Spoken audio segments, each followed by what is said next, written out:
So good evening everyone. Tonight, this evening, we will discuss about the Kohlberg's theory of moral development. So we have the content here, the Heinz dilemma, the pre-conventional morality, the conventional morality, post-conventional morality summary, and the research findings.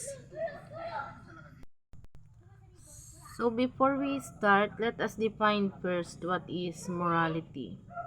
So morality is a principle concerning the distinction between right and wrong or good and bad behavior. So we know that everyone in the world has different beliefs about what is right and what is wrong. Pwedeng tama sa iyo and maybe mali sa akin.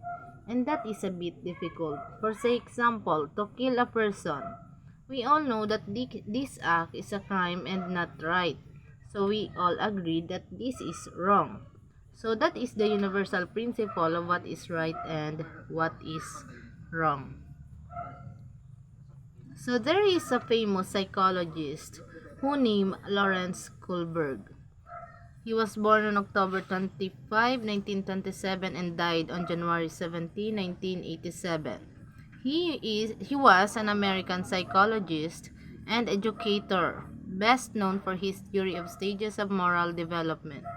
A psychologist who portrayed an education, anthropology, and philosophy to inform his work on the development of moral judgment and on moral behavior. So itong si Kohlberg ay may ginawa siyang test when he was reasoning in terms of moral development. So what was the test he did and used? He called it the Heinz dilemma. So now I will tell you about the Heinz dilemma so that we can understand where Kohlberg got research from. The Heinz dilemma. Heinz's wife was near death from a special kind of cancer. There was one drug that the doctors thought might save her. It was a form of radium that the druggist in the same town had recently discovered. But the drug was expensive, and the druggist was charging 10 times what it cost him to produce. He paid $200 for the radium and charged $2,000 for a small dose of drug. So meaning to say, he paid only $200 for the radium. Pero nung siya na yung ibebenta niya na ito, $2,000 na yung charge niya sa kanyang mga customers. So 10 times yung naging halaga. So kaya ang ginawa ni Heinz para mabili niya yung drugs is he went to everyone he knew to borrow money. But he could only get together $1,000, which was half the cost. So halos kalahati lang yung nakolekta niya from borrowing dun sa mga kakilala niya. So bumalik siya dun sa druggist, and he told the druggist that his wife was dying and asked him if he could sell it to him at a cheaper price. He also agreed to pay the full amount when he was able. So nakiusap siya dun sa druggist na kung maaari ay babayaran niya yung kulang when he was able to pay. So ano kaya yung sagot ng druggist?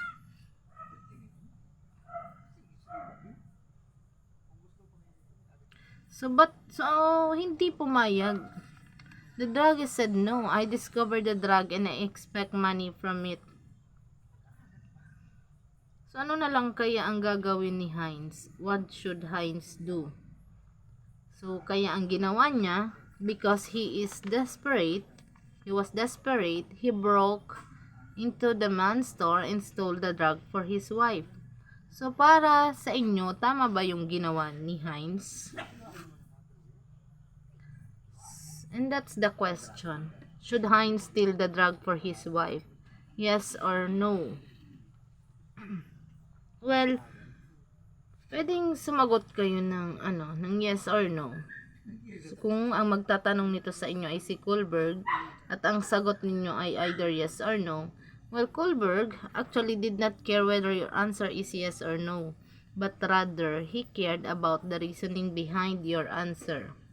Depending on your reasoning, individuals were categorized one of level stages of moral development: the pre-conventional, the conventional, and the post-conventional morality. So, depende daw sa reasoning nyo kung saan kayo nabibilong dito sa tatlong stages of moral development. Now, let's go back to the questions. Should Heinz have stolen the drug for his wife? With these follow-up questions. So, una, would it change anything if Heinz didn't love his wife? May mababago ba? Or nanakawin pa rin ba ni Heinz yung drug if he did not love his wife? Second, what if the person dying was a stranger? Would it make any difference? Ganun pa rin ba ang gagawin ni Heinz kapag stranger yung taong mamamatay na? And this one.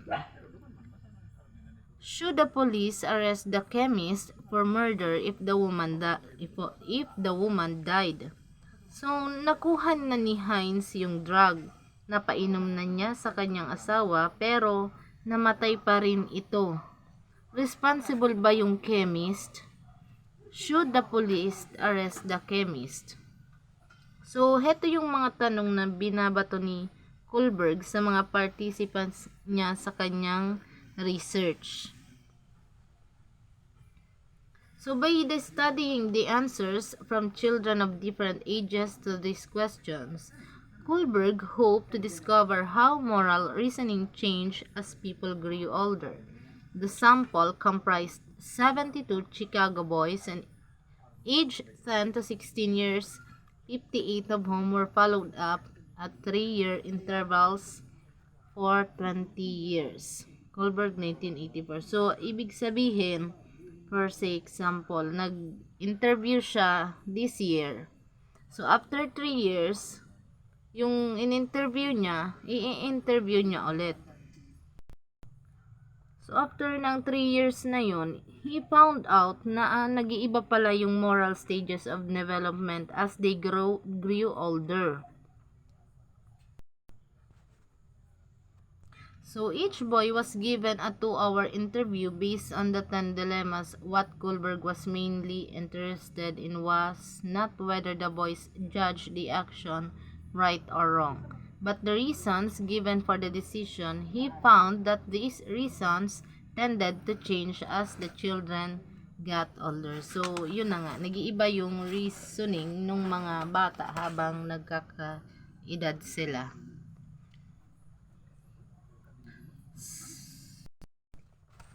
So, ito yung tatlong stages or tatlong levels or stages of moral development ni Kohlberg. Sa pre-conventional morality, merong stage 1 and stage 2.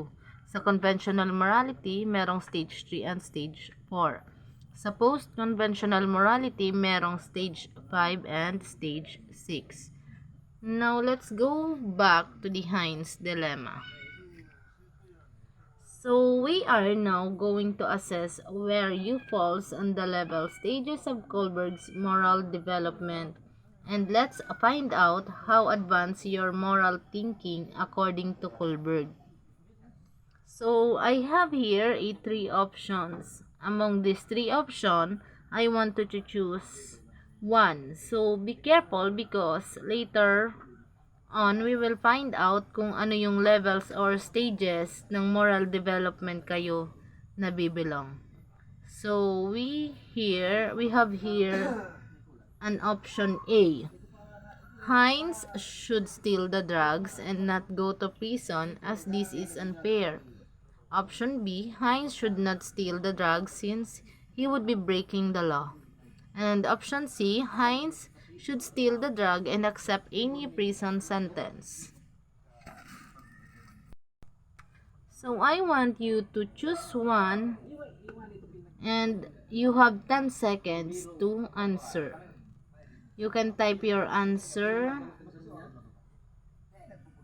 and send it to me.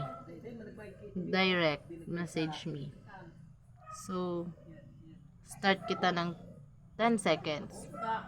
10, 9, 8, 7, 6, 5, 4, 3, 2, 1. So, are you done?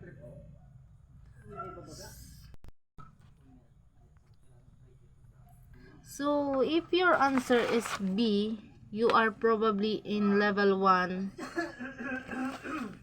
pre-conventional morality. State of mind mostly up to 7th year of our life.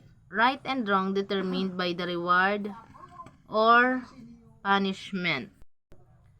But according to Kohlberg, adult may also act on with this level. So hindi ibig sabihin na kapag adult ka na, hindi ka na mag-act out in this level or stages in moral development. So sa stage 1, obedience and punishment orientation. Children desire to obey rules and avoid being punished if they are punished, which gives the signal that their act is morally wrong. So, doon daw sa Heinz dilemma, Heinz didn't steal the drug because he thought that he would be punished, of course, by breaking the law. Another example is yung mga parents. Minsan, sasabihin nila sa mga bata, sige, pag ginawa mo yan, papaluin kita. Kaya hindi yun gagawin ng bata dahil thinking that it was morally wrong. Because it was a punishment. And yan yung mentality nila. Pag may punishment, that is morally wrong. And that is for stage 1. For stage 2, instrumental orientation. Children act like give and take strategy. You do my work and I will do yours. In this stage, children take some incentives in return to do work. So dun sa case ni Heinz, he didn't steal the drug because he won't get anything for himself and he might even get hurt by a chance. At this stage, he thinks more of himself and he doesn't care about his wife because he won't get anything. So another example is sa mga bata. 'Di ba tayo minsan inuutosan natin sila sa tindahan na bumili ng kung ano or something or what, minsan ayaw nila gawin yung utos without any incentives. Kaya ayun, kailangan natin sila bigyan ng pera, minsan 5 pesos, just for them to do the task. But of course, not all children do that. But some children may act, give, and take strategy, and that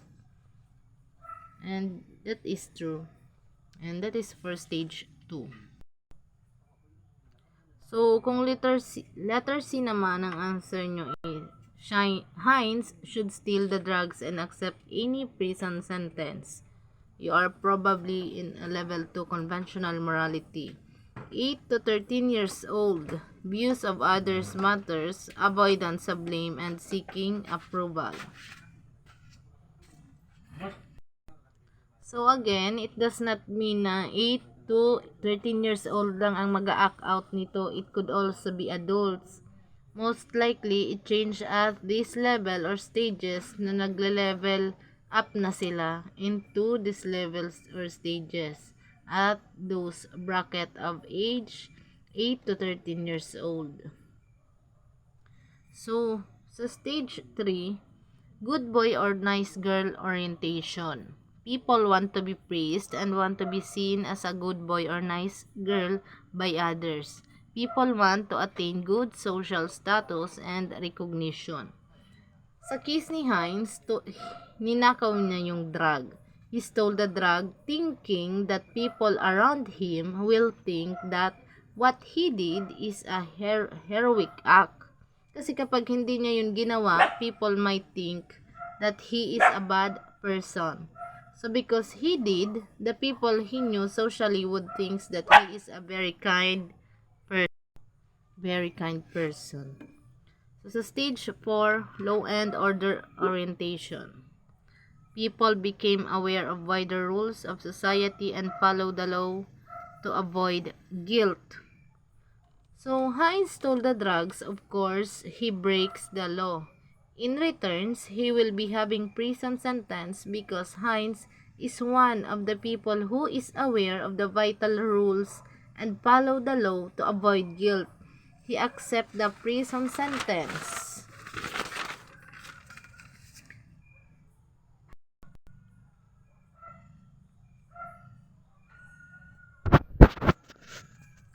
So, if your answer is letter A, well, congratulations. Because according to Kohlberg, very few have reached this level or stages. So, this is adulthood. So, probably, nasa post-conventional morality ka na. Abstract notions of justice, rights of others can override obedience to laws and rules. Stage 5, social contract and individual right. Some people think that the rules are good for human beings, but sometimes they should be disobeyed depending on the situation and interest of the individual. So, say for example, doon sa Heinz dilemma, saving the life of his wife was more important than the law and order. Of course, syempre. He didn't care what anyone else said. So, yun daw yung sa stage 5. So, stage 6, universal principles. People develop their own guidelines and these laws sometimes fit and sometimes do not fit with the law. So, there in Heinz' dilemma, Heinz told the drug and he will not go to prison because for him it was unfair. So maybe sa kanyang principle, it was unfair because sobrang mahal nung drug. And he begged pa nga na doon sa druggist that if possible, he would pay the full amount when he was able. But the druggist did not listen to his request and for him, it was so inhumane and unequal. So, kaya yun, ninakaw niya na lang yung drugs.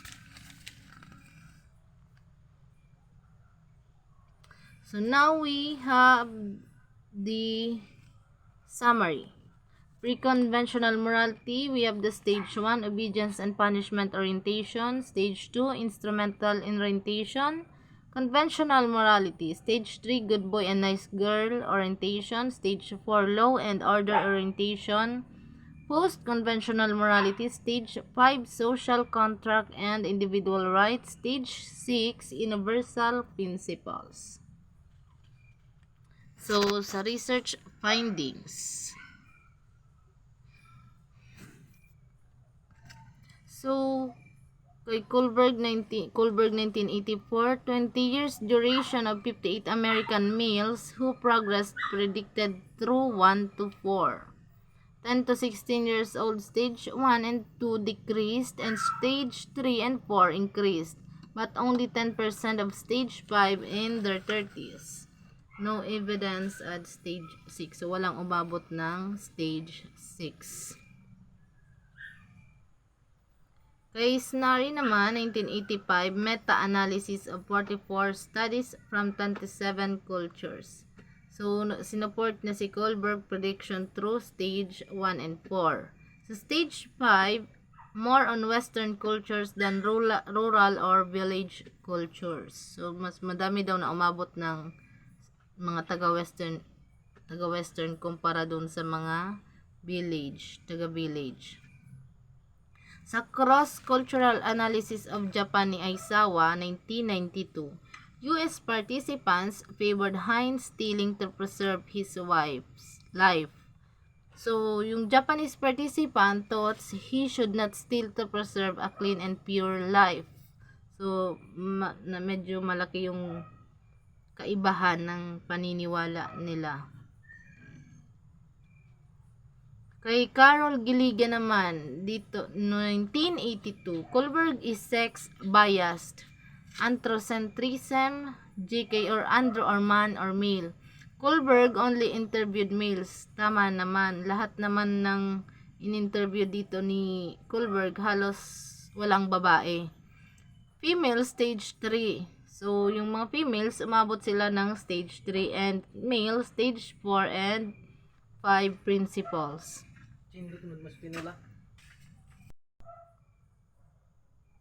And I thank you.